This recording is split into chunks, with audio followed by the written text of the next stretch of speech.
how to find your wallet on your Trust Wallet app. First of all, you will need the Trust Wallet app. You can download it from Play Store or App Store. And once you've downloaded it, make sure to log into your account. Alright, so once you have logged into your account, as you can see, I've logged in right here.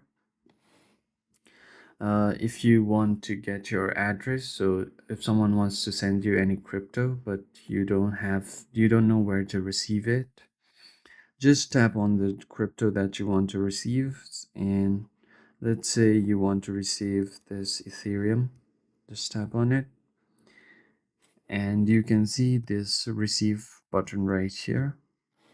This will pop up a QR code and this will be your receiving address. So you can share this QR code to the sender or the text below the QR code to the sender, and this is where they will be able to send you your crypto.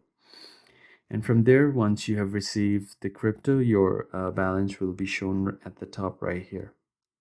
And that's how you can find your wallet address on Trust Wallet. I hope this video was helpful and I'll see you on the next one. Thank you for watching.